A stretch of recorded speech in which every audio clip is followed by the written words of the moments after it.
the political leaders. So what we want to make sure is that we can at least still pick up a book, read a book, and critique it and enjoy it along the way. So, Troy, thank you for coming. And these are our members. We eat, we stay on this patio, we enjoy the view, and we don't know how long it's gonna last or what time we're gonna end up. It's only a second meeting.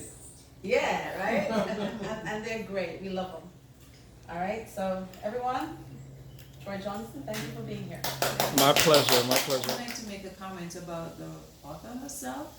I think she was very skillful and talented to basically summarize all of this experience in such a short book. That's a good point, actually. Yes, and even for the Pasola himself, I felt that he was a very bright man. He was able to, when he wanted to, relate his experience, and for me, that connection to slavery and what happened to us as Black people was real. It still kind of is very surprising to me that something like this could have happened for 400 years. And when I read about his day-to-day experiences, it really almost wants to make me cry. I'm saddened by it. I feel like, how could something like this happen for so long? And that is what I took away from this. Okay. I was able to accept it because it gave me an understanding, being St. Thomian from the Virgin Islands. I understand where my dialect and my broken English came from.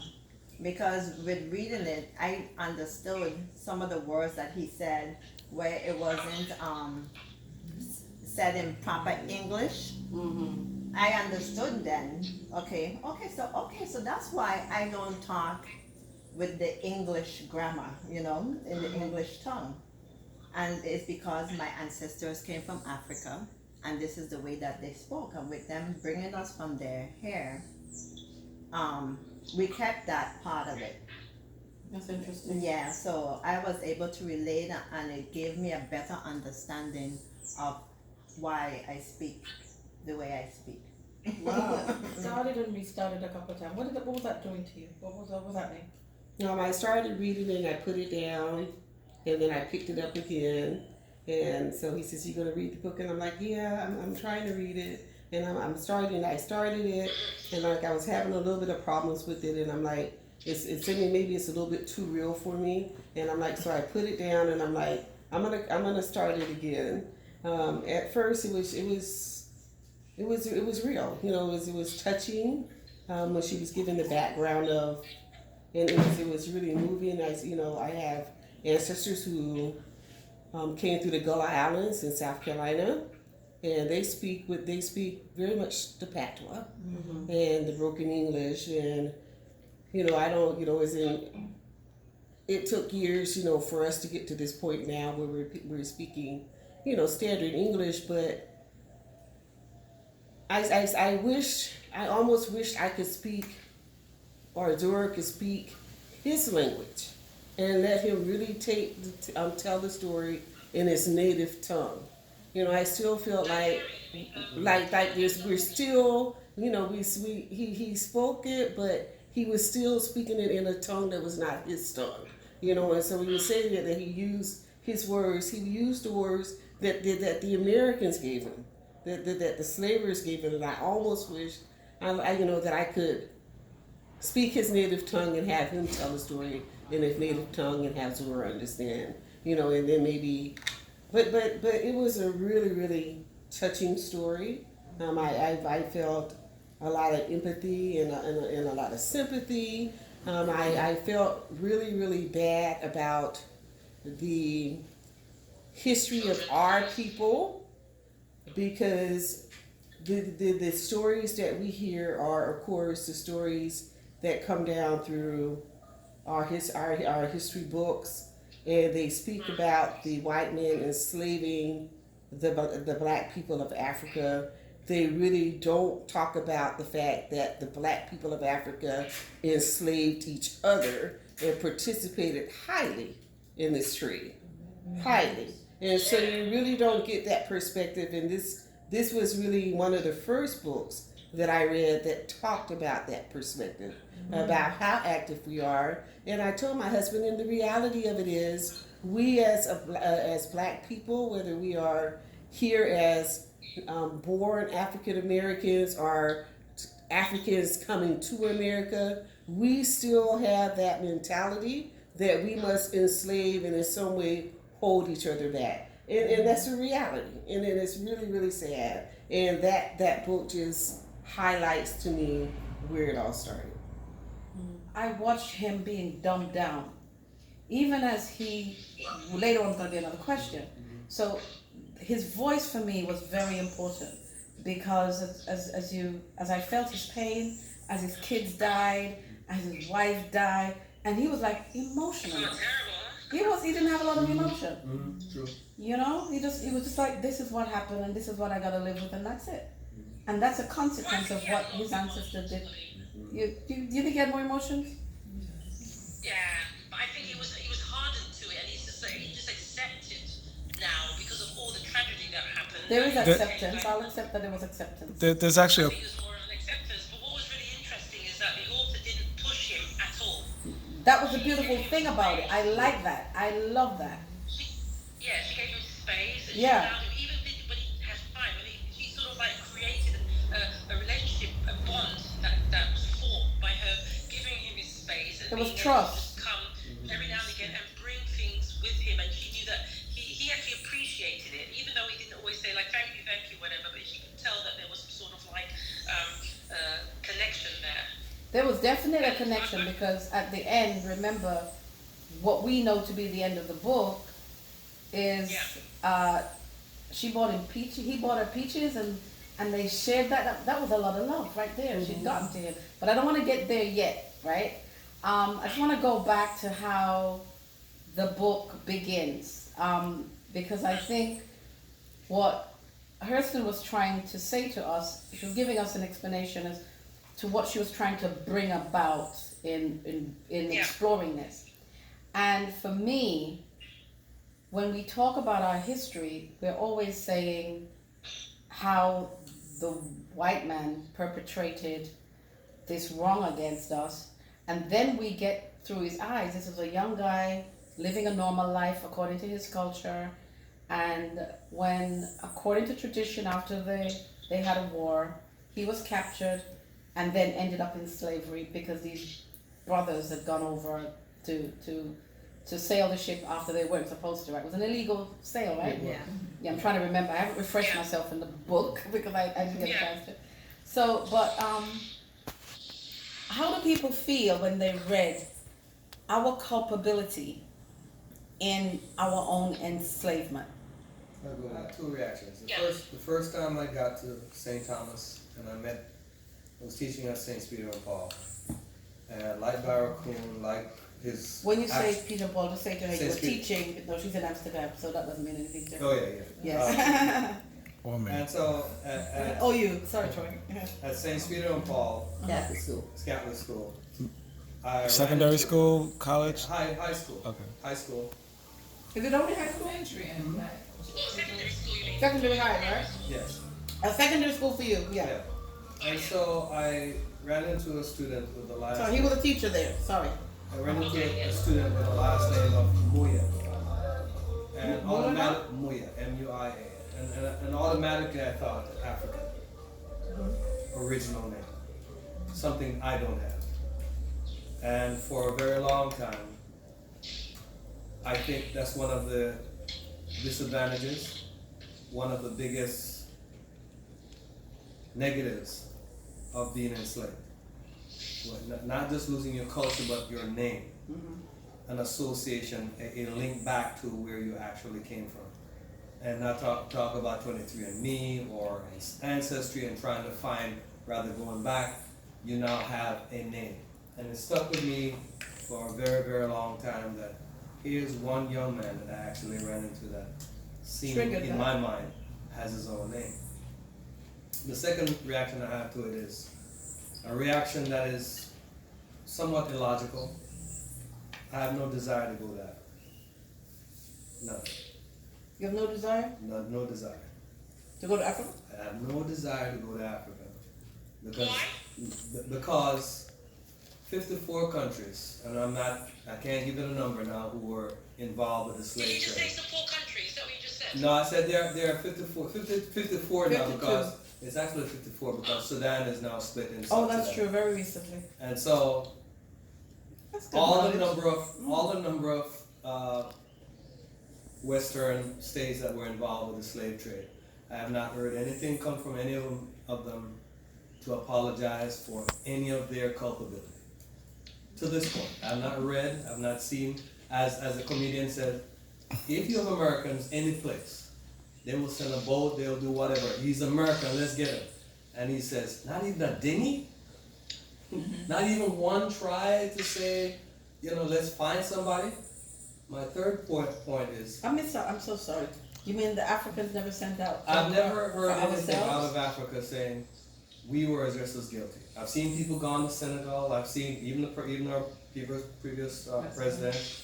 They've gone to these places. I've never heard anybody getting up and making a proclamation of, we were just as bad as the people I think who Troy bombed. can speak to that. Yeah, well, that's fine. I've not heard it. I'm just saying. Yeah. I'm giving you. Yeah. My third piece is living here and in the States. I've been called nigger before, but I don't think it felt as bad as an African telling me I'm a slave baby. And it happened right here. An African told you you were a slave baby? Uh-huh. Right here. And that is a fact that you're I'm West Indian. I'm Caribbean West Indian. No, but we're slave babies. Yes, but That is a fact. It- We it- can't it use- is we a haven't fact. used that type of analogy before. but you juxtapose no known apology from anyone that I know of, or I'm aware of, Mm. to someone rubbing in your face. We expelled you. You are null and void. To No. me. To you, I To me, get to your me, point, but to we are technically slave babies, right? Yes, but it is still a And- rub. Yeah, but that's the emotion that we have to work It, through for it, ourselves. it should not be said. Let me, well, we call our own people who are Africans, we use it years before, I before won't- we got to Yeah, but I 2019. won't go to whataboutism. I won't. Before we I got won't. to 2019, we would denigrate each other if we heard that that person was African. Okay? Can I interrupt there a minute? Yeah. If you look back, if you reflect back to the book, there's also situations, if you recall, that his sons used to get picked on. Yes, and that's why they became really, Right. they were always in trouble. That's how they became hard and tough, and they was always fighting and so forth, because they were African. Mm-hmm. And they were treated in the way that perhaps you're talking about now, in terms of not being respected. Actually, those kids weren't really African, they were Americans because they were born on American soil, Yeah, but they but were they were Americans, yeah, born in okay. slavery. Well, no, Yeah. outside of slavery. Were they Americans? But you could say, okay, for me, when I read the book, they were Interracial. Americans, but to me, they were African. Because their both Right? parents were It's just like when you, Right. when Or I they, say that, it they means themselves that may have been born in Africa. they so tried to it's embrace different. their culture still. Yeah. He did not deny his Africanness. Yeah.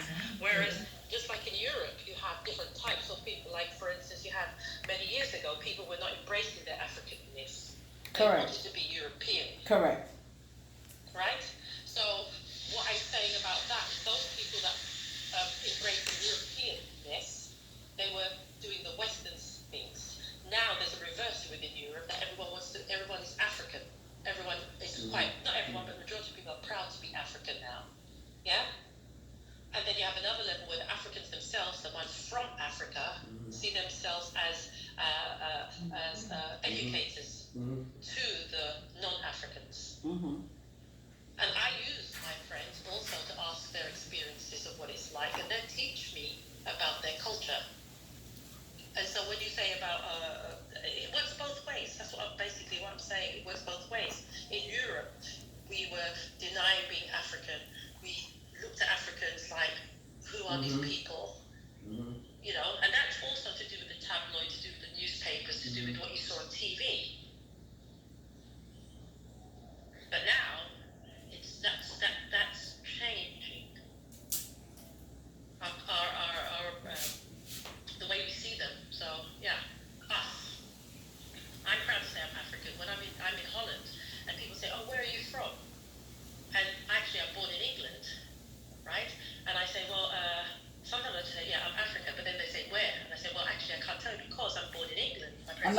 speaks to Ulrich's point. Okay? That actually speaks to Ulrich's point. You know, the difficulty he's actually having reconciling not knowing his name, not knowing where he was from. You see what I'm saying? That comes right back to that response that you're giving. Yes. Yeah, and the thing is, the question is it? Of course it's important to know where you're coming from and where you're going to, but, I mean, from me being a European, I can only talk from that perspective because I only know Europe and I only know England and Holland. From my perspective, as a black person, people always try to put you within boxes and try to fit you in somewhere because they hear, for instance, in Holland, they hear your accent and they really want to find out where are you from, and they say, well, your English is very good. Where did you learn that? Instead of coming with the automatic assumption, oh, you're English. You see? So for him, being in America, this man, he still had to hold on to. He had to hold on to his identity because he missed it. He cried for it. He wished he had never left. He was uprooted from it. Yeah, he was. He was uprooted. Yeah. And he refused. What was strong about him, what was really strong about him, was that he refused to deny it. He refused, regardless of how people saw him, that race of people who were Africans, he still embraced it.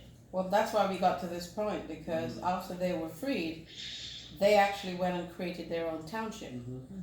You know, that was a way of preserving who they were. But out of necessity So- too.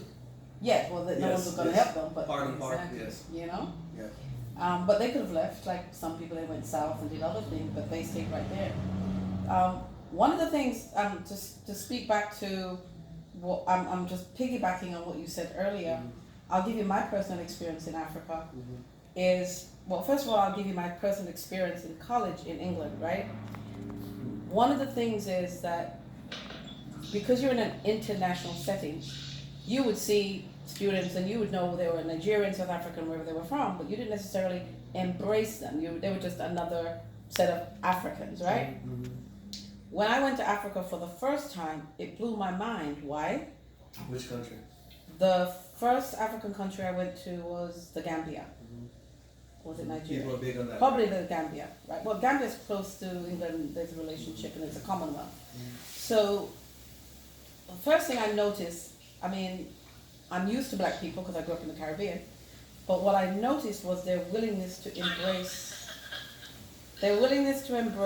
and wanted to talk to you, to embrace you. I saw that immediately. It bothered me because when we're in Europe, other places, we weren't rushing to embrace them. When we went to Africa, they were rushing to embrace us. What year was this? Maybe in the 80s or 90s, I think. It was my Hopefully first. hasn't It changed. was my I first saw trip. a report No, more things recently have, now no, about things the have same changed, but what I'm giving you is my personal Yes. experience.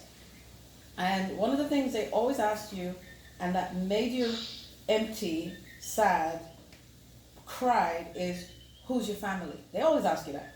Who's your family? Yeah, but that's the part of their roots. They need to know. Right, because they relate to your entire family knowing your name. And you stand there and and I said, I don't know. They said, where did your family come from? And I never knew. But I have an idea where we're from because my family's Maroons. So we're West African. You have a leg up on me, but go ahead. Right. So these people who had an idea what I look like, I kind of have this same featured genes like Michelle Obama look, right? Pardon? Yeah. They tell you where you're from. So they look at you Before you finish, and they tell you where you're from, and then they name you. Mariama Mbenga, my name. They give you a name. And I embraced that name as I went through Africa. Every time I went, when they asked me, I say, that's where I'm from. I had no clue. But they knew where they thought I was from. And that's what we lose when you forcibly remove millions and millions of, we're the strong ones, we survived. The ones that didn't make it are in the ocean, right? or decided not to. Well, either way, they didn't Something. make it. We're the strong ones, which tells me. I won't say they weren't strong. The woman who killed all her kids not to go in slavery, she's just as strong. That's a good point. There's a different take on it that I wasn't expecting, but yes. yeah. But you know, it's important to feel, just like the Queen. She can say, King Edward VIII and blah, blah, blah, blah, blah. She can relate, right? I'm with you. But we can't do that, and that's why we're so fragmented as people. We talk about, we specifically talk about African, Caribbean, European, and the point is we are of the African diaspora. All of us coming out of Africa at some point belong to that. So I know you say you don't want to go, but one day I'm going to do a book club trip. We're going to go Africa together, and you're going to see how much they actually love us. And it's gonna make you cry. So you can't go with other people. You gotta just go. You know, it's And actually, when you think about it, Africa is so big. huge, All right. huge. How many countries have you done so far? I think I've only done 3. You know how many you done? Like 4 or 5? When I was reading the book, I was actually in Cape Verde. Right. But then you. And that is actually an African country, but no one actually lived on that island, on that volcanic island. The slaves were taken. It was a resting place before the slaves went to the Americas. Right. Yeah. Then Portuguese people took it over. Right. Portuguese people lived there, and then they brought Africans there. So when you go to Cape Verde, it's like Brazil. Yeah. Yes. They are of mixed heritage, so to speak, and they have Brazilian Portuguese music. But I was reading the book there, and it's really quite interesting. That setting, actually, because it made me reflect on, hold on a minute, people are on this island, and then from here the ships came and took them further out, you know. And what's interesting is, I didn't connect to anyone there, and when when I'm surrounded by people from other African countries, I still feel like an outsider. But that's the reason behind that is because, of course, I'm not the same culture. I would like to be the same culture, and I'm trying to learn about their culture. But when you say their culture, remember it's many cultures. No, okay, so I'm talking about like maybe Nigeria, Ghana. Yeah. These Different cultures, these different countries tribes, different cultures. which are in Holland. Okay, but saying that, I have somebody that is educating me and telling me about the African culture, his Ghanaian culture, but he says, within one country, of course, there's so many other Correct. Groups within one country, and imagine how big Africa is. All right, so we cannot just lump everyone together, just like how people lump us all together. They cannot. It's not possible for us as black people to lump Africans together and say African, because they are all, each country and each section and each village or area is different. Right. And that's what we need to remember when we address it. Troy's talking. All right. So no, a delegation from Africa did actually go to somewhere near Mobile. What's the name of the location in Alabama where they went to Africa Town to apologize? So originally they thought they had found the ship, which they recently, as you pointed out, they just actually discovered the actual ship. So a delegation from Africa came and apologized, and I don't, you can look it up and read about it, but a delegation did come by and apologize. And there have been other overtures from different African nations and an effort to try to unify black people globally, throughout the diaspora. That has largely changed. I one of the things, the advantages that you have here is that you're in a place where there are black people doing everything, running things, running companies, general counsel at a major corporation. It's just, I've been to a few I've only been to Ghana, Nigeria, and Kenya. But you go to places like these where black people are actually on the money, black people are the president. It's very different. And I think that, people from the United States can benefit from that. And I'm old enough to remember what we used to call African booty scratchers, and nobody wanted to be African. Right, back then, nobody, it was an insult to call someone, oh, you dirty African. That was an insult. And so those days have really changed, and people are embracing their Africanness to the extent that they can, because as you said, we've lost our names, our culture, our religion, all of that has been obliterated. And there's no way you can reclaim that. Going back there. But, moving forward, I think there's a way that we can, unify and work together. It's going to be tough. I mean, we're dispersed across the earth with literally different cultures. But we have to recognize that we have a common oppressor, and either we die alone or work together. We have to figure that out. We just simply have to. I'm sorry, listening to you all. I've not read the book, but listening to you all, yes, I'm learning a few little things. But for instance, I would say, why would you want to go back? You can't go back, right? You can only go forward. However, being British, Jamaican, we are fighting ourselves. So how long is it going to take for us to get together again as we would then to be an African, to remember where your roots are? I don't think it's ever going to happen.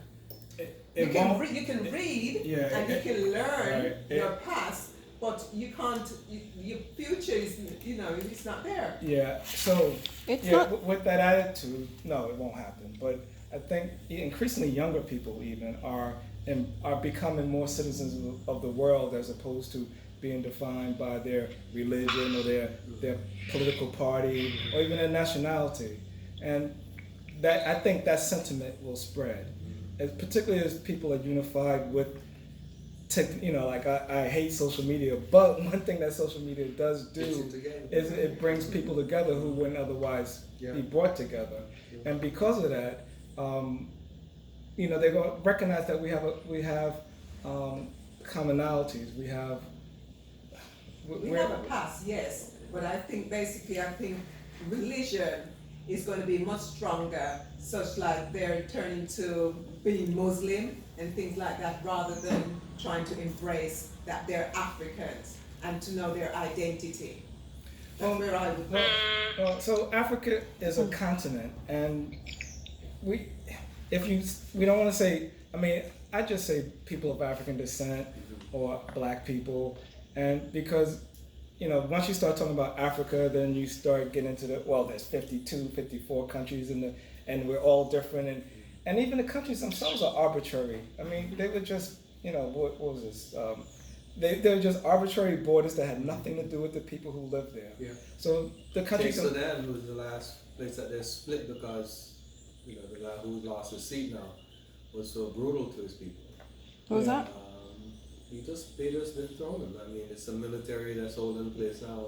Sudan itself, not South Sudan. Sudan. Yeah. So that was split. So yeah. So, but increasingly, you'll know. So your attitude is not unique. Probably the majority of people I come across feel the way you do. They don't typically express it, but they feel that way. Yeah. Most Americans don't have passports. Most don't. That's true. Really? Yeah, most don't. Are you kidding me? No. That's a fact. They won't travel. But they don't travel. They do travel. Not the majority. That's the minority you'll see. Yeah. Interesting. Yeah. Wow. And it has nothing. It has nothing. Well, part of it has to do with economics, but the other part of it, there's a lack of desire too. And yeah, but where does that come from? This lack of desire? No, because America's we all go through educational system. people are pretty provincial. If you ask any American, where's the best place on earth to live? Where they are. Where they live. Yeah, and because they don't really know any other place. Anywhere else. Exactly. No. But what I don't understand is, fair enough. You can be appreciative of where you live, but if you go through education, right, then you have a curiosity. No. All right, so when you talk, if you talk about American education, you already know, how does America rank in the world in terms of education? Nowhere. Nowhere. I guess. I don't know, because I work at an international school and all my kids want to go back to America to study, and I'm like, well, America has all Great the hype, marketing, right? great marketing. Great marketing is a good way to put it. But in places where most black people live, we was talking to your friend last night, Alabama, Mississippi, New York. These are places where black people were provided with the worst educations, and now we're talking about the worst educations in the least educated, industrialized nation on earth. So we're talking about the worst of the worst, and that's part of the reason why people, why would I go to Africa? What's there for me? It's a bunch of starving little animals. What happened? how people do. Yeah, let me say something. No, I'm not saying everybody's like that, but Yeah. that is a significant portion of the population. That is so There is a kind. Sorry. Sonia. There's a lot of ignorance. I That mean is that seriously people are. not good. No, let me just. I'm going to tie it in with some current affairs. People are actually Okay. proud to be ignorant, and Okay. what we'll say they're wrong and strong, right? They're wrong, Okay. and they're maintaining how wrong it is, and that's what you see with the so-called number 45. He's a wrong and strong Okay. guy. He's so wrong, Yeah. but he just stands in that, and other people will follow him. Oh, people will come off the cruise ship, and they will ask a question, and this will blow your mind. They'll say, "What language do all you people here speak?" What? And these are Americans, right? Now, there are many levels of ignorance there that you know it's just pure ignorance, because before he got on the ship, he should have done some reading. Or Googled where he was going, right? So he just happened to be the worst person to. But I remember when I used to go to New York from England on business, and Americans like the accent, and they get confused Oh, I know. I've experienced because that, they know black people's only supposed to sound a certain way. So when you don't sound the way they expect you, they want to know, just like you said in Europe, where you're from. Then you'll say you're from England, and they don't hear anything you're saying anyway. They just like your accent. No, I've had that. I've had Right? that. They don't understand what you're talking about. But then there are those who, if you say, "I'm from England," they'll say, "How's the Eiffel Tower?" Oh, because they know of the Eiffel Tower. Yeah, but Or they'll ask had you, that. "How is the Bulls?" And you're just sitting there going, "Wow." Yeah. Wow. I mean, the geography. Okay, so geography-wise, I understand that because I had that. Yeah, but no, it's not even. It's that they're not. Yes, it's so hard. And Troy, I want you to stop videoing because I want to get. Well, let me jump in. Okay.